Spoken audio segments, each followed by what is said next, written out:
I recently found some horror story type channels on YouTube and decided to try and write down an experience I had a few years ago as it seemed similar to the content being posted. I'm 27 years old, male, live in the UK with my fiance, and currently work as a teaching assistant for teenagers with special educational needs in a school not far from Bradgate Park in Leicestershire. I have worked in several schools and children's homes now, and these buildings, especially the children's homes, are usually old renovated houses or halls. This particular story happened in 2013 when I had just started working as a support worker at a care home for teenagers and young adults with autism, brain damage, and challenging behavior. The house that I worked in was pretty big. There were 2 living rooms, a large kitchen, a games room, a study, and 5 bedrooms. There was also a huge garden with a summer house activity room that led onto acres of fields and woodland. I had been working there for about 3 weeks and primarily worked the waking night shift. This shift ran from 10 p.m. until 8 a.m., and it was my duty to make sure all of the residents were settled for the night and to get the cleaning done before the day staff came in to take over. I would usually get all of my jobs done by around 1 a.m. and spend the rest of the night listening out for anyone that woke up.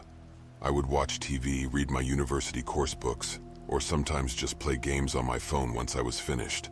The residents usually slept all night. On one particular night, a young man named James, not the actual name for legal reasons, was particularly restless. He was not very big, but he had a lot of strength behind him when he got into one of his bad moods, and the slightest thing could set him off. He once threw a member of staff through a patio door because she had forgotten to put cold water in his tea before he drank it. He could not form full sentences and would communicate with fairly simple words put together in a way that he understood. For example, he would say something like, "James, make breakfast," when he was ready to make breakfast, or "James, go outside," if he wanted to go outside and play. He was generally well behaved and could be quite funny when he wanted to be, but was well known for his temper. At around 11 p.m., James got up and came downstairs to make a drink. I stood in the doorway and watched to make sure he didn't break anything or hurt himself, and he went back upstairs without any real bother. I sat on the top step and kept an eye on his door for maybe 15 minutes or so to make sure he didn't wake any of the other residents. Once he had settled, I went back to my cleaning. The room beneath James's bedroom was a communal living room with board games, a TV, sofas, books, and stuff like that. I was in there dusting and mopping the floor when I heard something heavy drop onto the floor in the room above. I knew James was prone to temper tantrums if he got frustrated, so I went upstairs and knocked on his door. As I reached for the key to open it myself, he opened the door and looked at me. He seemed perfectly calm, and his eyes looked almost half shut, like he had been asleep. I asked if he was okay, and he said yes and put his thumb up. This was something he did when he was in a good mood and not stressed out. So I left him to it and told him to be careful, thinking that he had knocked something over. An hour or so passed, and by now I was in the kitchen cleaning the sink. I heard another bang above me, again like something had been dropped. This time I realized that the room above the kitchen was currently empty. The house was set up to house 5 residents, but there were only currently 4, and the room above me was the spare, empty room. I immediately went to check it out, but the room was empty. I stood there for a while, and as far as I could tell, everyone was asleep. Due to the nature of their conditions and behaviors, each resident has an alarm fitted to their door that is activated at night. So if anyone leaves their room, a small receiver box that the night staff carries around makes a noise and a light blinks for a few seconds to indicate which door had been opened. The alarm had not gone off, so I knew that the noise was not from any of the residents. I got back to my cleaning and didn't hear anything else for the rest of the night. The following night I got to work just before 10, and as I entered the hallway I could tell that something was wrong. James was at the bottom of the stairs covering his ears and humming loudly, and 3 members of staff were with him. After a few minutes he was escorted to the sitting room, and the house manager gave me a rundown of what had been going on. For the last 4 hours, James had been quite agitated and kept repeating the phrase "Sarah, little girl" when asked what was wrong. This was something we had never experienced with him before. and the general conclusion was that he had seen something on TV or in a movie that stuck in his head and made him repeat this phrase. Once James had settled in bed, the night staff left and the other member of staff that was sleeping in went up to the staff bedroom. I got on with my tasks and, as usual, finished around 1 a.m. Soon after this, I went upstairs to do a quick check on all of the residents, but as I got onto the first floor landing, I noticed the light had been turned off. There were two small corridors leading to the bedrooms on the left and right-hand sides of the staircase. James's room was on the left and the light switch was just outside his room. I turned the corner to flick the switch and there, in the darkness and complete silence, was James. He was stood in the corner completely naked with his eyes as wide as he could possibly hold them. I'm a big guy, but at that moment, I was really creeped out. I spoke calmly to James and asked what was going on, and for a while he said nothing at all. Then as I turned the light back on, he let out an ear-piercing scream and started slapping himself around the face. The sleep-in staff woke up at this point and helped me to calm the situation and get James back into bed before reassuring the other residents that everything was fine. After that night, I had 4 days off. My shift pattern was 7 days on, 2 days off followed by 8 days on and 4 days off, and I was relieved that this incident had happened just as my time off began. I got back to work the following week and was told that the situation with James talking about the little girl had got a lot worse. He would spend hours staring out of the window that overlooked the garden saying, "Little girl, where are you, little girl?" And no one knew where he had heard the phrase. That night around 3 a.m., the alarm went off to say that the door to room 5, the spare room, had been opened.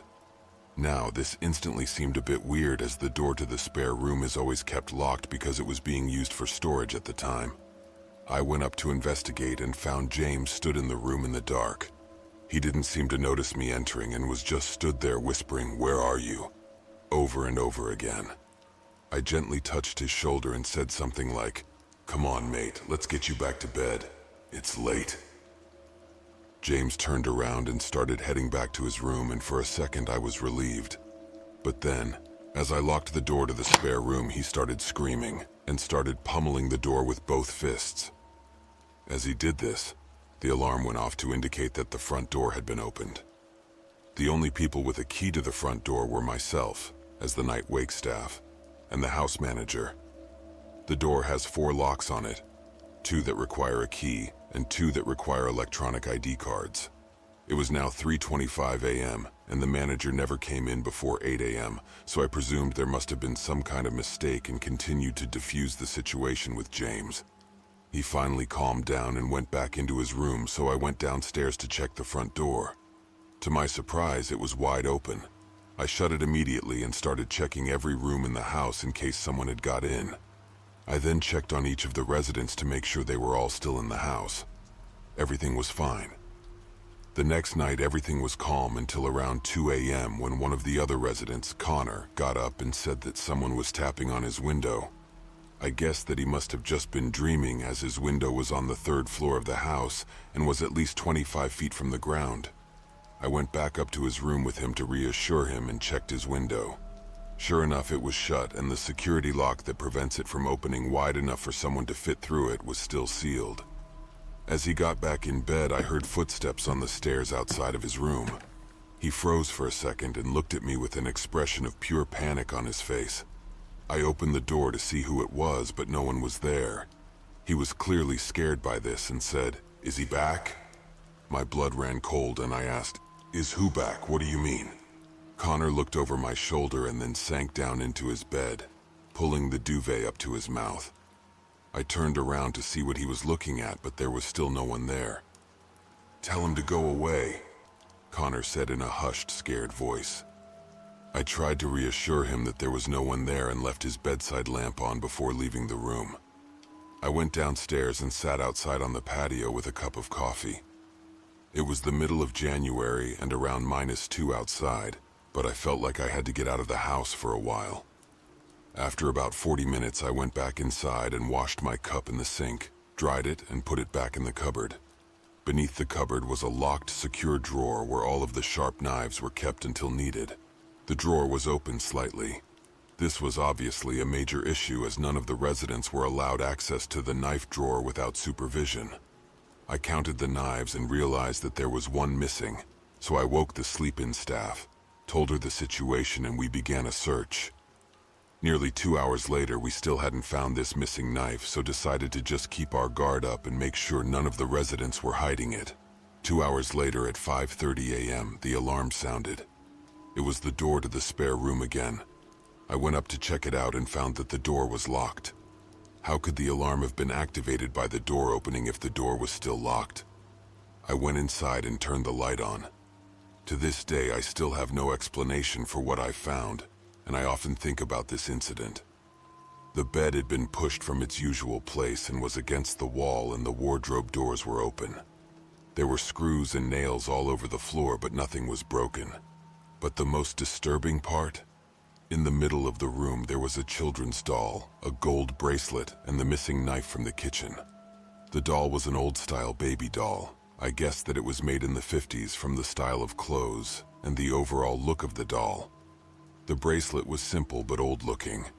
I left everything as it was and reported it to the manager as soon as she arrived. No one ever claimed that the bracelet belonged to them, and it was taken to a charity shop soon after along with the doll. After the doll and bracelet were removed from the house, James seemed to calm down and never mentioned a little girl or stood around in the dark again. I still don't have an explanation for everything that happened, and sometimes think that it was just a combination of strange behavior from a young autistic guy and the fact that the house was old. But on the other hand, a lot of stuff happened that I can't explain logically. My only regret now is that the doll and bracelet are gone and can't be examined or identified. Maybe it was paranormal. Who knows? But now I work day shifts and do not plan on working night shifts again anytime soon.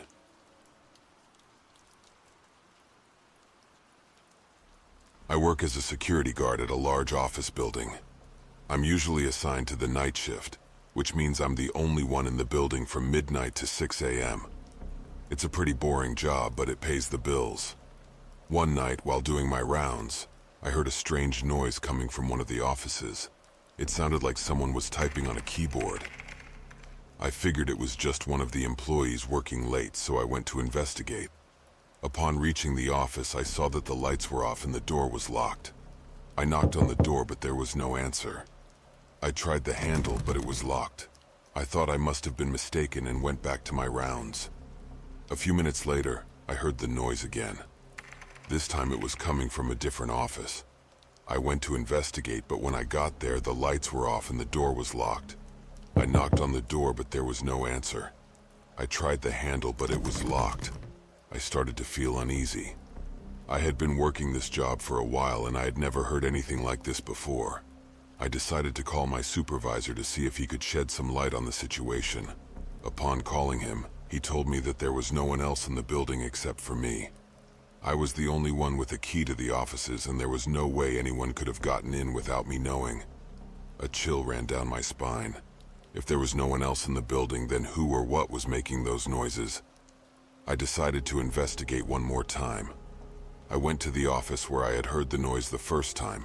I knocked on the door, but there was no answer. I tried the handle, but it was locked. Using my key to unlock the door, I opened it and saw that the office was empty. There was no one there, and nothing was out of place. I felt like I was losing my mind. I had heard those noises, but there was no one there. I left the building and started walking to my car.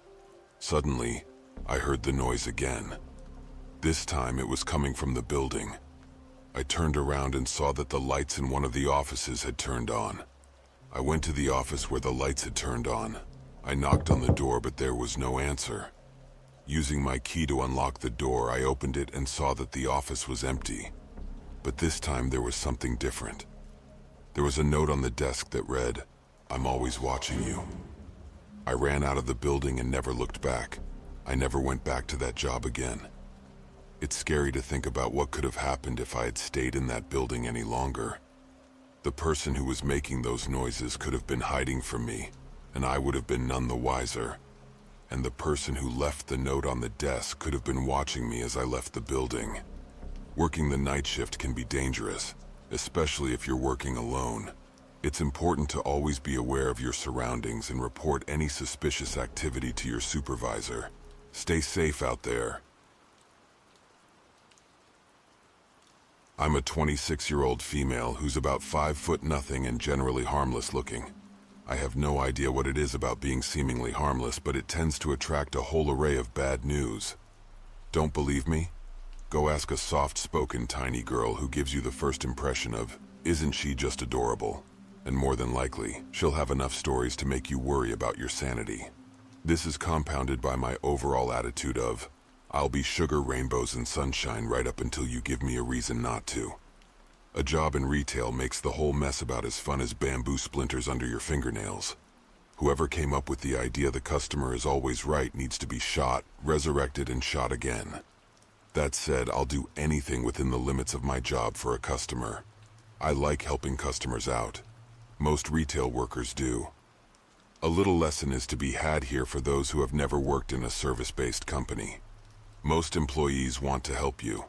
Let them, and you'll both walk away from the encounter in a much better frame of mind. If they don't, you should ask yourself if it's a situation beyond their control. If the answer is even anywhere close to it, might be let them off the hook. I've seen too many retail employees get a look of dread on their faces when something goes wrong, as I myself am out being a customer. It bothers me every single time because I know what it's like to think, "Great, now I'm gonna get yelled at and called names for something that isn't my fault." Or if they're mad enough, they might even call in about me, and then my boss will be wondering what in God's name I'm doing. Do you know what said employee can do about it? Sit there and take it while apologizing for your inconvenience. But I digress. I work as an overnight supervisor at a 24-hour drugstore. We get plenty of creepy people in, being a fair-sized city with only 2 24-hour pharmacies in town. I have some really weird stories. Maybe I'll tell a few more at a later date.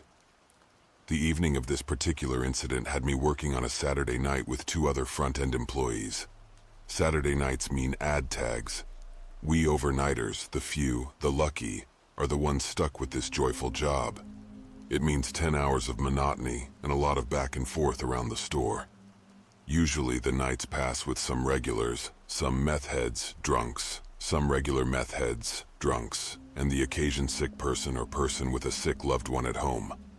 Most intoxicated persons are in and out like a flash, but I've noticed that the more out of their wits they are, the higher the potential for creepy is. So you learn to watch the ones with nervous twitches. It was about 1:30 a.m. when this taller, wiry man walked into my store. His dark brown hair was cropped pretty short and he was dressed fairly casually. I didn't even realize his presence in the store until the cashier for the night, Daniel, came up to me and muttered something about the weird guy wandering around the front of the store. Daniel is middle-aged, but mischievous and crotchety are 2 very apt descriptions of him. You never quite know when he's just stirring the pot, so I searched the guy down to see what was bothering Daniel. I had been thinking it was more than likely he'd noticed something strange about the guy and was worried about shoplifting. This would not be the first time his so-called shoplifter turned out to be some poor, exhausted father or husband sent out to get cold medicine. I found him pacing along the front wall and asked if he needed any help in my cheeriest customer service voice. The moment he turned around, I froze. This man radiated subdued violence. It surrounded him like an aura of menace. I couldn't pinpoint what was bothering me. The weirdly still expression, maybe? Or the way he was standing. He was unnaturally tense during my whole experience with him, like he was ready to go off at the first provocation. Truthfully, I still haven't quite figured it out, but he was just off enough to send up red flags just looking at him. Immediately uncomfortable, I was all too happy when he muttered, "No, I'm just looking." I never have figured out how to gracefully exit the situation when a customer has nothing left to say to you but still stands there, staring, which feels almost expectant even if it's not. After a minute or so of avoiding meeting his eyes, I told him my usual line, "All right, well, let us know if you need anything." I backed into the aisle I'd emerged from and hurried off to busy myself with more ad tags. Daniel could keep an eye on him if he felt like it. Dude was scary, and I was the only female on shift. No thank you, they don't pay me enough. It's not long before I start to feel like I'm being watched and creepy suspect number one is lurking at the top of the aisle, staring. I finish all of the tags in line for that aisle, and I'm relieved when I have to move across the store for others in a different section. Again, a few moments pass and that weird prickly feeling hits me and he at the end of the aisle staring right at me. I ask for the second time if I can help him find anything, and he pretends to busy himself some vitamins he picked up at random. He gave a creepy grin and told me again that he was just looking. Yeah, sure, I just bet you were. This continues for another half hour or so until I find myself heading up to the front to ring up a customer. I had no idea where Daniel was, but it didn't matter. I was grateful for the distraction. That was until I noticed Creeper following me up to the register, still staring. I conducted the transaction as quickly as possible, and after a few too many nervous glances in my creepy's direction, the customer took off like someone had lit him on fire. I decided to go outside for my lunch break. It was cold and I thought maybe, since Mr. Creeper didn't have a particularly warm-looking coat on, he'd leave me alone. I searched out one of my co-workers and let them know my intentions, clocked out and stepped outside and into my car. Now normally I try to avoid smoking in my car. I've never liked the way it stinks up a car, but desperate times, desperate measures. I locked the car doors and rolled down the window just far enough to fit my cigarette through to ash it. I picked up a book, turned to the page I'd left off on a settled in. A few paragraphs later I heard someone banging on my window. I jumped and looked up. Guess who? That's right, Mr. Creepy. He grinned at me in what I'm sure was supposed to be a sheepish fashion, but it came out more Norman Bates, if you know what I mean. I again asked him if I could help him, and he said he'd been looking for something in particular that he'd like my help with. I told him firmly that there were 2 other employees in the store that would have to help him. I was off the clock. He frowned, and after a moment of me pointedly ignoring him in favor of tensely not being able to concentrate on my book, he went back inside. My lunch break ended and I still hadn't seen him come back out. I hurried inside, clocked in, and called the other shift supervisor, Mark, into the office. I explained the situation and asked him if he could go deal with the dude. Mark sighed, nodded, and went to talk to the guy. I busied myself in the office with some training sessions I'd been putting off for a while. Mark came back inside the office wearing a very bewildered look. I raised an eyebrow and he sat down. That guy was really weird.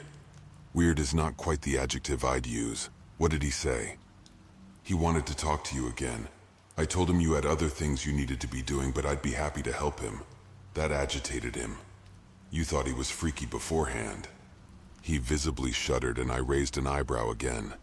He asked if I knew what time you got off or where you lived. What the fuck? Exactly. I told him we were legally obligated not to share such information and that if he wasn't going to buy anything, he needed to leave. Then he left. I followed him out just in case. He was looking around your car until he noticed I had followed, and then he got in his car and left. I decided I wasn't going to stick around to see if he was going to come back and noped out of the rest of my shift. Shortly after, my store sat up a guard contract with the local police department, and I haven't seen him since.